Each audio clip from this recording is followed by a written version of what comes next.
Earlier this year, when the sim racing PC title Assetto Corsa announced that they were coming to the console in the form of the PlayStation 4 and Xbox One, there was a huge uproar from the Assetto Corsa fan base saying that the console would just dumb down the title and they would have to dumb down the physics and the tire model for all those dumb Forza and Gran Turismo players.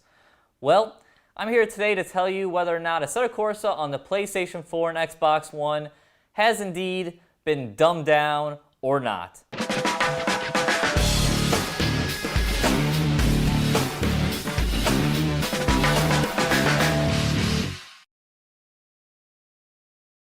Sim racing chassis provided by Next Level Racing. Check them out at nextlevelracing.com. So before I get into this review, let's lay down some ground rules. First, this is a day one review, so this means it's only a review on what we've been able to play on the PlayStation 4 and Xbox One. That means such options like multiplayer we haven't dove into because there hasn't been anyone online to play with. It also means that things like career mode have barely been scratched because there's only been so much time to do so. Second thing, for this review, I'm going to be comparing this a lot to other titles and even the PC version of Assetto Corsa to kind of give a baseline and try to involve as many people as possible and give you a frame of reference. So if you're coming from a place of a hardcore PC sim racer, coming from a novice who knows nothing about Assetto Corsa, you might be able to understand.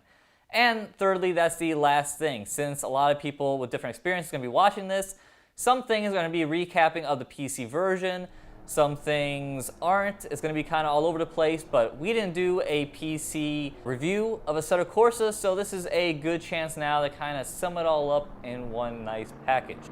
So first up, let's talk about menus. And normally menus wouldn't be an exciting topic, but considering the menus are completely new for the console versus the PC menu, which is kind of this odd internet-based thing that tends to break more often than not, this is exciting. And I have to say that I really do like the menus in Assetto Corsa on the PlayStation 4 and Xbox One.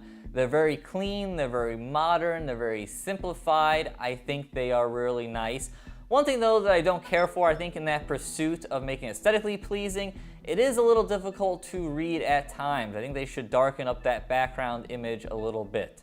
Another thing about the menus that I actually do like is the music choice that they did. There are a handful of very nice instrumental songs, and normally I just turn music off, but I kept it on. But I will say, pro tip, you should probably turn it down to about 20% volume, because by the time you jump into a race and then come back out, that music's going to be blaring, so turn it down a little bit.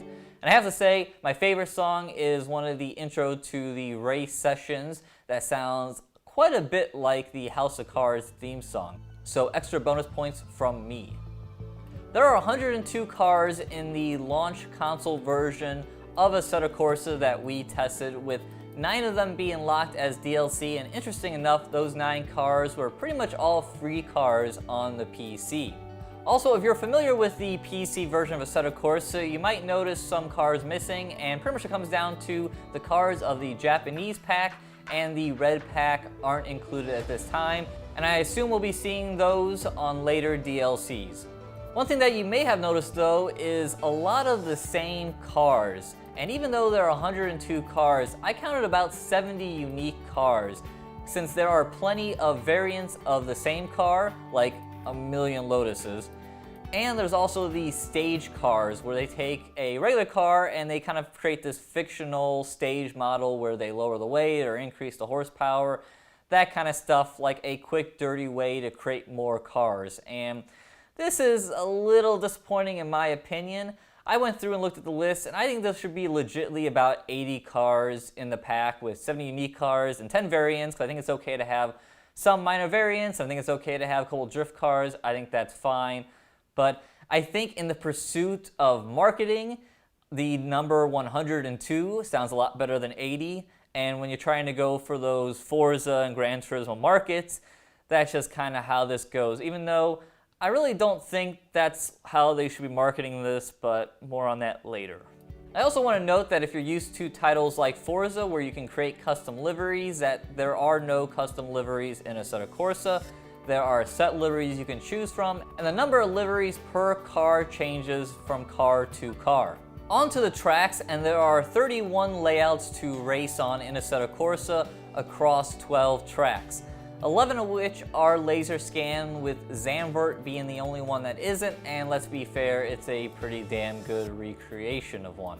In comparison, when Forza Motorsport 6 launched last year, it released with 26 tracks, and when you remove the 4 fictional tracks, you can say that it legitimately had 22 tracks at launch. So 12 tracks isn't exactly a huge amount of tracks. Also of note, all the tracks are in Europe, which if you are to pick one continent to have tracks from, Europe's probably the best, but to be fair, there are some fine tracks here in North America, South America, Australia, Asia, and it's kind of a shame to miss out on tracks like Road America and Road Atlanta and Watkins Glen and Interlagos and Bathurst and Suzuka that you get in other titles. And again, if you are a fan of Assetto Corsa on the PC, you'll notice that 2 tracks are missing: the recently released Red Bull Ring as part of the Red Pack, and Black Cat County, the fictional Southwest United States open road track type of thing, kinda. And as with those car packs I mentioned earlier, I would expect to see those tracks showing up later in DLC. There are 9 different ways to drive in Assetto Corsa: practice, quick race, race weekend, online, hot lap, time attack, drift, special events, and career. And while most of those are self-explanatory, what's interesting is kinda how they all add up. In special events, you're taking quick race and time attack and hot lapping and drifting, and pretty much just doing those 4 different forms over and over in special events, which are actually quite a bit of fun. Then you have career mode, which is essentially a bunch of special events strung together in this kind of non-traditional, non-linear career mode. It's linear in the fact that you're going from slower to faster cars, but it's not like the Forza Gran Turismo where you're kind of taking your car and going along events and upgrading cars and going to new events. It's a different animal. And one quick note while we are talking about career mode, I think Kunos really does need to update the cars in the career mode. It really is a timestamp of when career mode was made for the PC. And there are cars in there like the BMW Z4 and McLaren MP4 and M3 race cars that are all dated, and newer versions are now in Assetto Corsa. And it seems like they really need to update that and kind of modernize that, because at the moment it kind of looks like they just took the PC career mode from back in the day and said, let's just move it over here to the console. And a couple other quick notes. Like I said, I didn't try out the online racing, but did get word from Kunos in the last couple of days that when the game launches, there will be no private lobbies available for online racing. So good luck in those public lobbies to you, and there is currently no timetable for release. Another thing, I didn't try drifting mode because I am horrible at it, and I'll let my boy Slaptrain take care of that because he is much better than me. So I think now is a good point to get into the question that I asked at the top, and that is the driving experience in Assetto Corsa on the PlayStation 4 and Xbox One dumbed down? And the answer is 100% no. The driving experience of Assetto Corsa on the consoles is pretty awesome.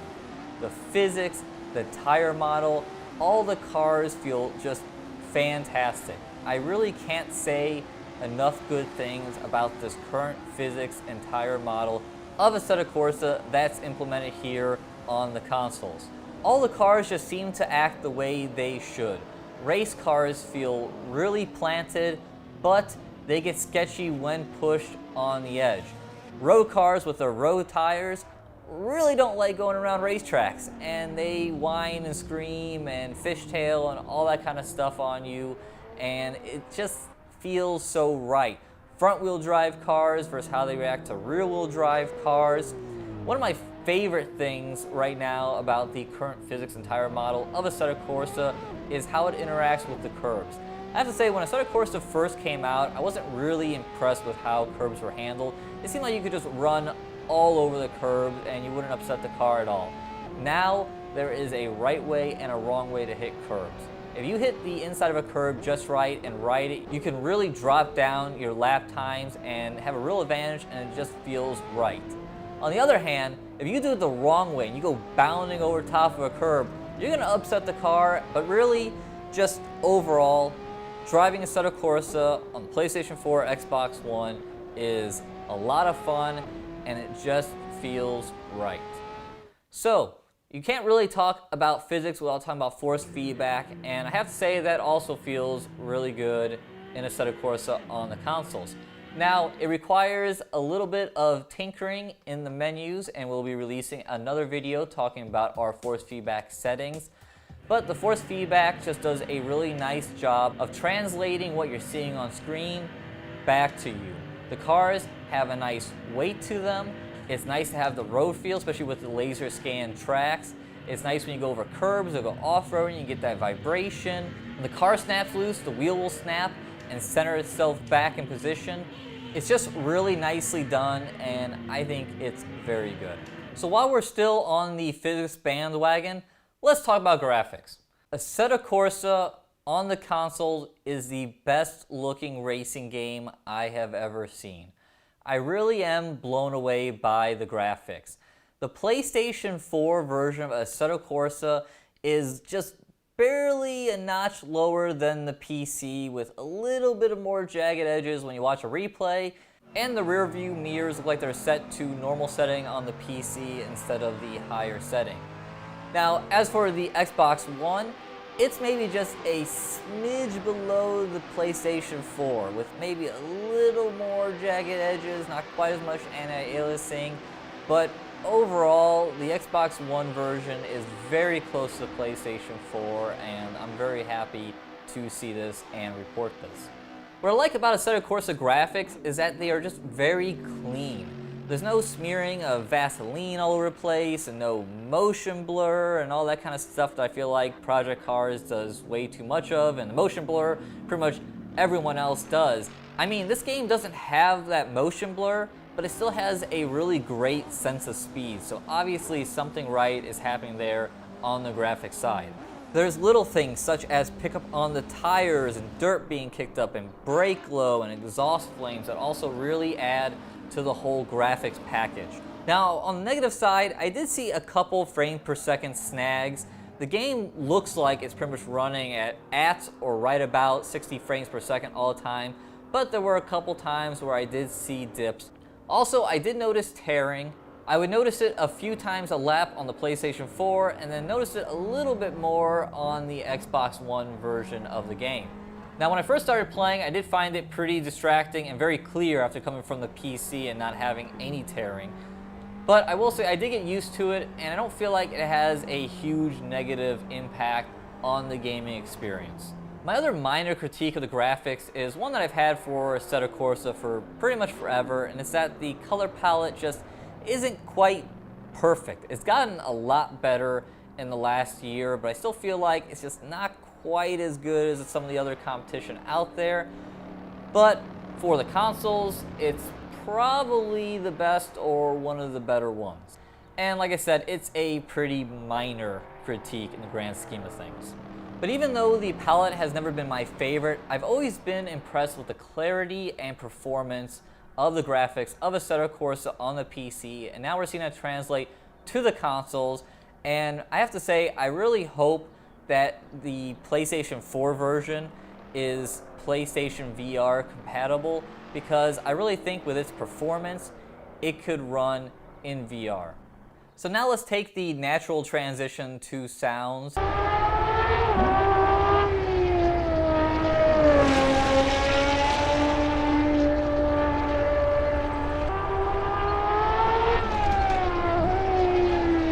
Overall, the sounds are good in Assetto Corsa on the consoles.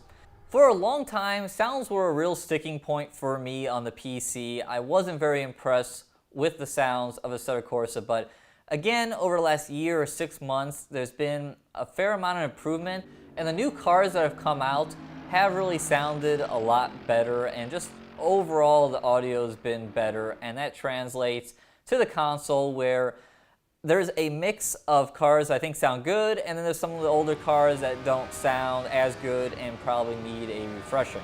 With that said, I do like some of the extra unique sounds that some of the cars have. Some of the cars have some really cool sounding chassis flex, some have a really badass sounding backfire, and I like those little details. And overall, some of the other sound effects like the tire skidding and going off-road in the gravel, overall I think is pretty good. One thing though on the sound front that still drives me nuts, and it's been there on the PC forever, is this electronic sound when the cars start up from pit lane or from a stop.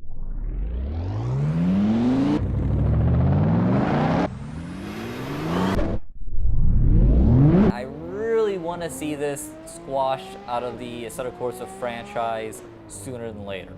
So there you go. Assetto Corsa on the console hasn't been dumbed down at all. Or has it? Because we need to talk about the settings, and I don't have a lot of nice things to say about them. So let's talk about setting up a wheel. You go to controllers and you toggle over from the controller to the wheel, and then you go down and select between one of two presets. That's it. No way to select the actual wheel you have like there is on the PC. There's no custom mapping controls at all. This is what you got. Sure, it's cool to be able to adjust the headlights, the brake bias, and the traction control on the wheel, but there is no way for me to adjust my ABS, while at the same time I have 3 buttons that will adjust my brake bias. What? Overall, I find this silly and a major oversight.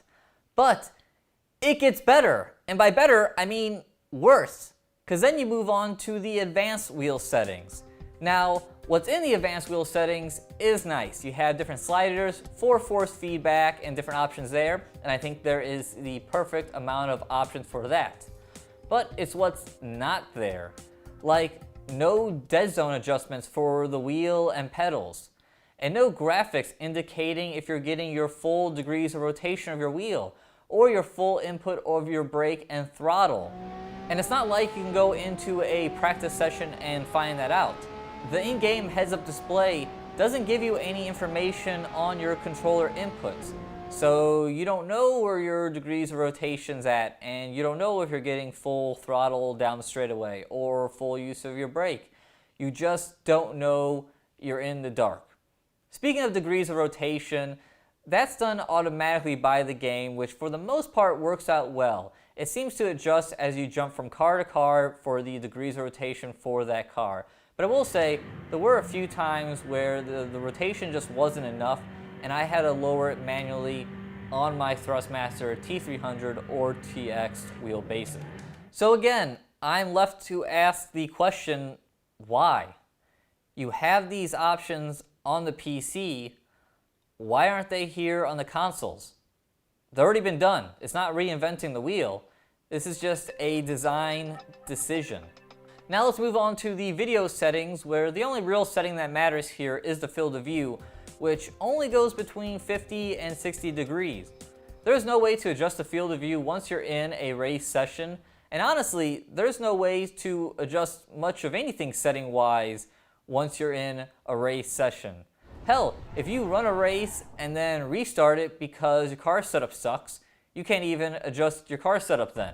There's just not a lot of adjustment going on once you're actually in playing. You have to jump back out to the menu.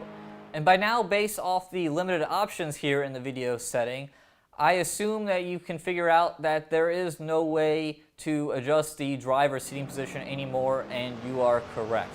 If you want to race in car, you are locked into the dash camera or the driver view, and that is it. That means you have a dash cam that isn't bad, but it's a little too close for me, and it's a little too high.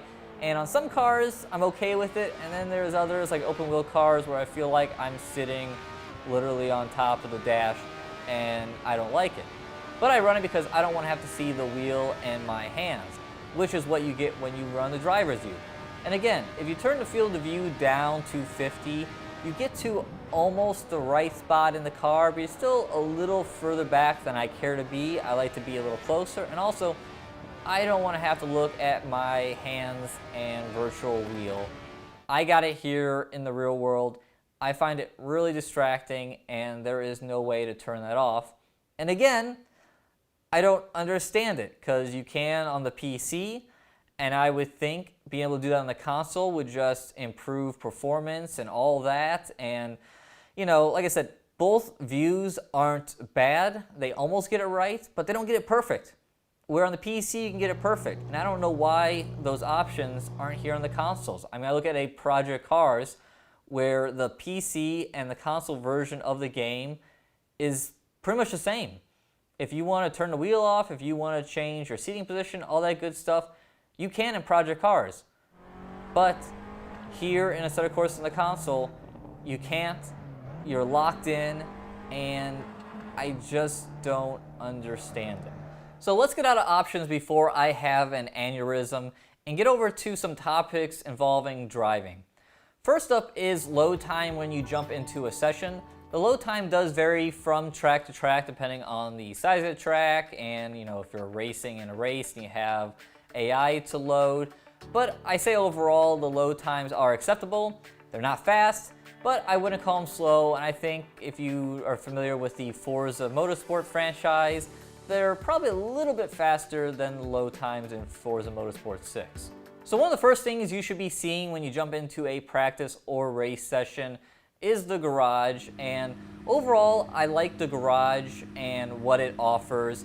This is a sim. It has sim settings for cars that have all those adjustments. Even production cars, you can go in and adjust things like tire pressure and camber and all that good stuff. But the garage has plenty of options. When you make the adjustments, you do feel a change in the car, just like you do on the PC.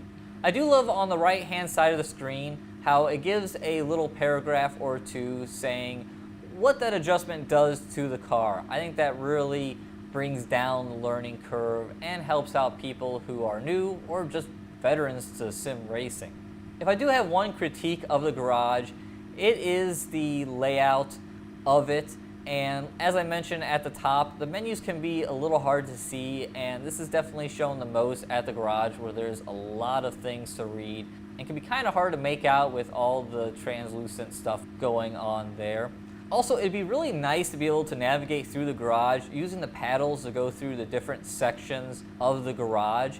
You scroll up and down when it comes to going to different sections or making adjustments, and you get kind of sloppy, and it'd be nice if you could just use the paddle shifters to jump from section to section like you do when you select a car or track in the game. I did get used to navigating the garage after a little bit of practice, but I think there are ways to make it easier. Now let's revisit the tracks again, and I can't stress enough how well done the tracks are. Being laser scanned, you just feel every nook and cranny in the road. The tracks look great. I love the different options you have when you go into a race or practice session. And you can adjust the weather, you can adjust the temperature, you can adjust the time of day, and they all have their unique look, and it just all looks great, and it's really cool for immersion into the game. One thing I do want to warn you though about the tracks is be aware of the gruesome time penalties for stepping over the track limits. The track limits in Assetto Corsa are pretty fair. They give you a fair amount of space to track wide if you need be, and overall I'm okay with this. But if you do get out there way too wide and incur a penalty, it is a 10-second penalty where you cannot touch the throttle, and if you do, it starts back over again. And you have to serve the penalty before you get to the start-finish line, or you'll be disqualified. It is a brutal penalty, and the best way to serve it is once you get it, is to wait to serve it until you get to a braking zone, so you can brake, and while you're off throttle, you get that clock to start going. But 10 seconds feels like an eternity. And part of me thinks it's really awesome because it really deters people from driving off the road. Other part of me thinks it's awfully harsh in case you mess up and maybe something more at 7 or 8 seconds. So Mixed feelings there, but if I have to lean one way, I probably like it a little more harsher to try to teach, especially those guys in those open lobbies online, to drive a little cleaner. Now I want to talk about the AI, and it is pretty amazing how far the AI has come in Assetto Corsa. The AI was the sticking point for Assetto Corsa for the longest time. I mean, really up until very recent months. It was really impossible to jump into a quick race and have a quality race against the AI. A lot of silly stuff at turn one and car stopping and pile-ups, and really it was just kind of a mess. But they continue to work on it, and the AI on the console versions of Assetto Corsa is, dare I say, good. The AI is very raceable and will fight back and show some characters, with some cars doing a good job of passing you cleanly and other cars passing you and driving off the track, or maybe even roughing you up a little bit. There still are a few cons to the AI. I did notice some bad habits, such as braking on the straights and a little bit of snaking when the AI gets together. Also, again, like we've been talking about, there's been a little bit of a dumb down of the settings of the AI, where now you can't select specifically what cars you want to race against. You can only select single make or same class races. Also, the size of the fields are a little small at only 15 opponents. It would have been nice to see the fields be at 20 or maybe even a little above that. Also, I do wonder if maybe the AI is a little too hard. The AI come in 4 flavors: easy, medium, hard, and alien. And I started off racing at hard, but I was getting pretty beat up racing against the hard AI, so I would drop it down to medium, and I didn't fare that much better. Now, I was only making minor adjustments in the garage, and I had limited practice time, but starting in the back of the pack in 5-lap races, I was still running in the bottom half of the field by the time the race ended. So I wasn't setting the world on fire, and I'm a decent racer. I'm not going to claim that I'm the best, but I'm probably above average. And when it comes to the Assetto Corsa in the console, I'm pretty confident that I'm above average. And if I'm having a bit of a time at medium, then is easy going to be easy enough for most people? Is it going to be so hard that people get turned off by it? It makes me wonder. And while we're talking about racing around AI, let's talk mirrors. I have a love affair with I'm calling it the smart mirrors that's used on the console versions of Assetto Corsa. So when you jump in and run in a practice session or time attack or anything like that, there's no virtual mirror because you don't need one because you're the only car out there. But if you jump into a race and you're using the dash or cockpit view, and if you can't see the in-car mirror, then the virtual mirror pops up. But if you jump in a car where you can clearly see the mirror, then the virtual mirror doesn't show up. And at first I thought, well, maybe this is a bug or mistake, or I didn't fully, believe it, but I jumped in a number of cars and I saw this happen on 2 different occasions, so I'm pretty sure that's what's going on. Again, day 1 review, so can only get so deep into this, I only have so much time with it. But I'm pretty sure that's what's going on, and I have to say I love it and I think it's very smart. But no matter how good the mirrors are, sometimes you're going to wreck. And the damage model is interesting in Assetto Corsa. Now, it's nothing different from the PC version, so this is kind of a critique that I have on both. But the pro of the damage model is that mechanically it damages the car. You can damage the car, you can knock the wheel off center, you can kill the engine. You can really mechanically ruin your race if you're racing at like 100% damage, which is what I always run at. But visually, it's another story. I'm really not impressed with the damage model in Assetto Corsa graphically.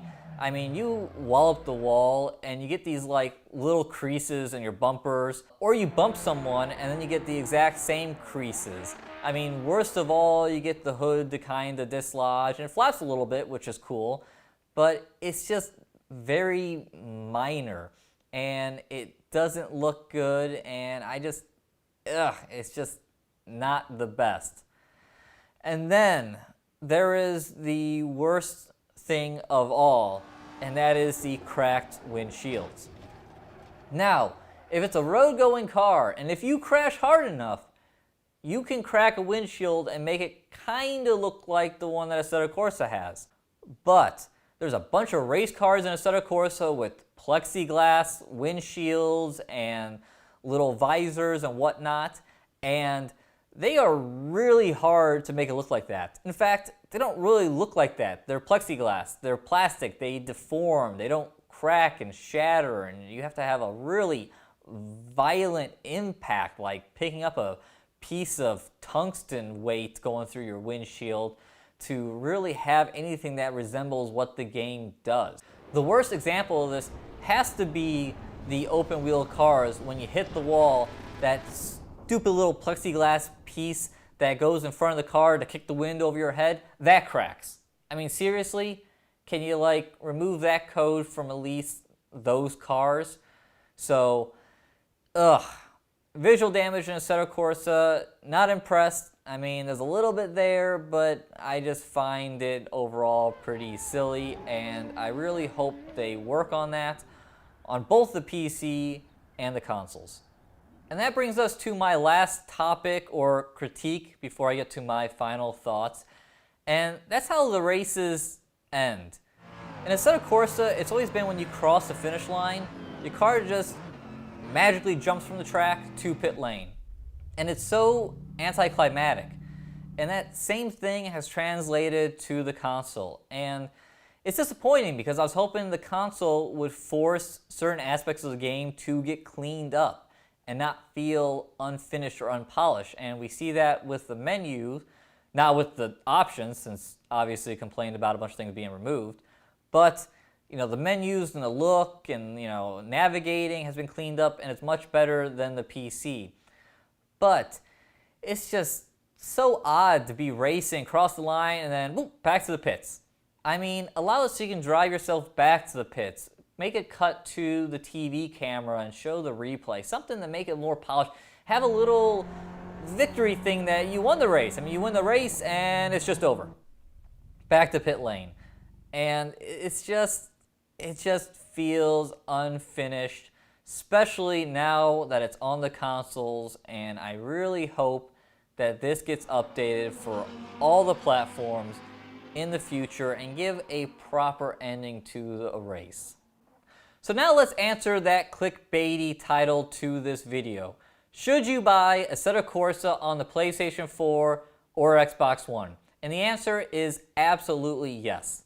Now, I know I spent a good portion of this video complaining about different aspects of Assetto Corsa on the console, but it comes down to one thing that trumps everything: driving.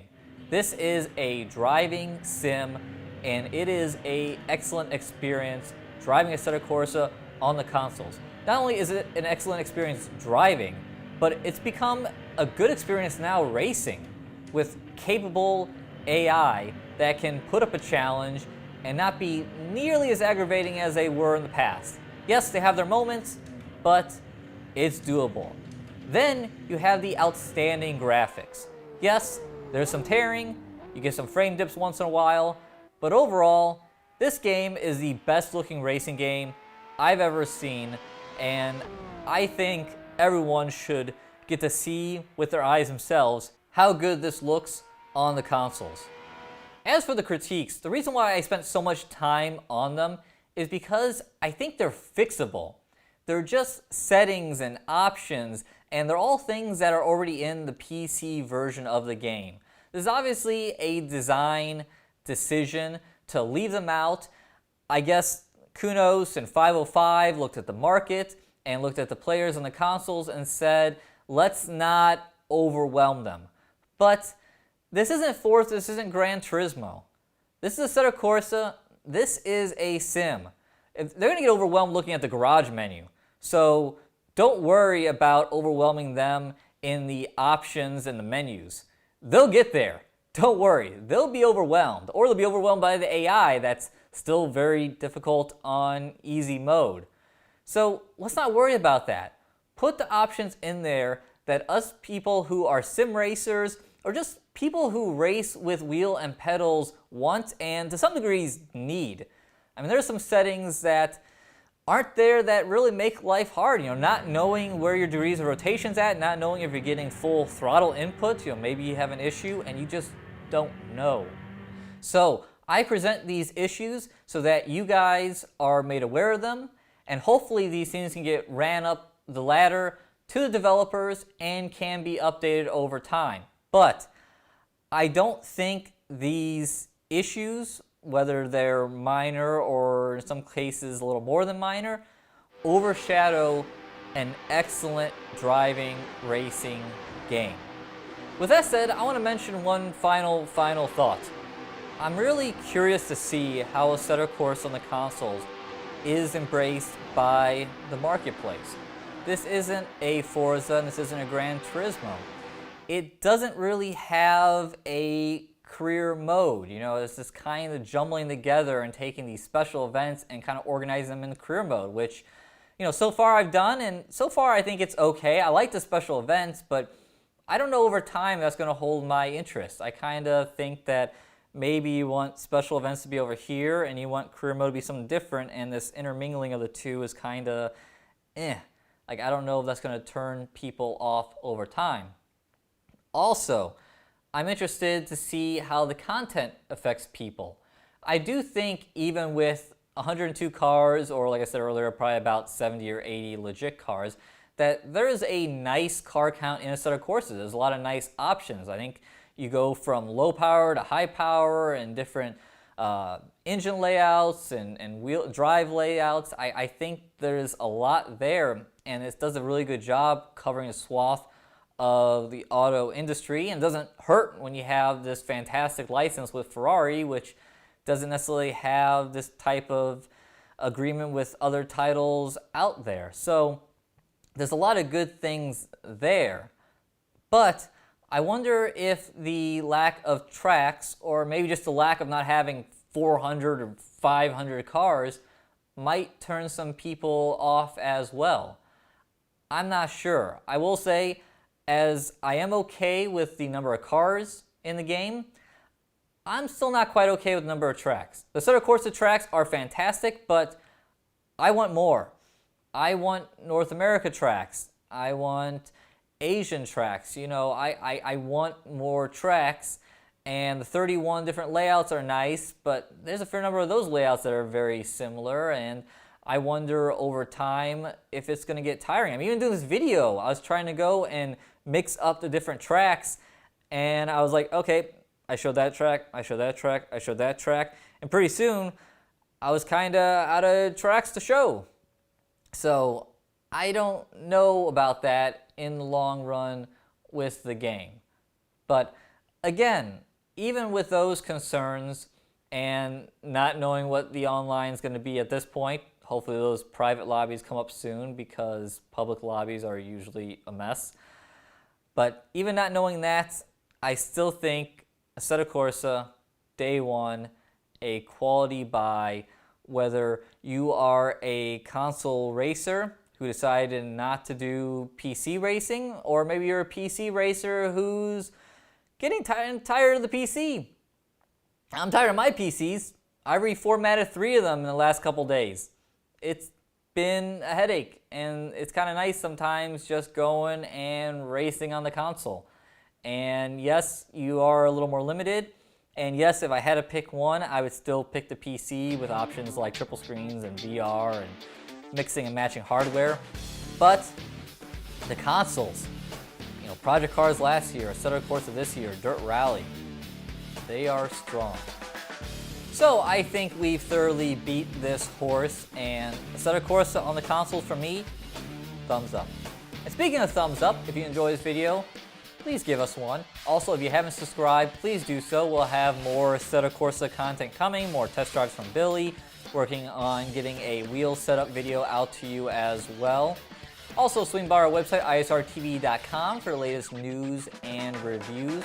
Also, check out the Amazon affiliate link in the description below. Click on it, shop on Amazon, doesn't cost you a thing, gives us kickback, and helps us support long-winded reviews like this one.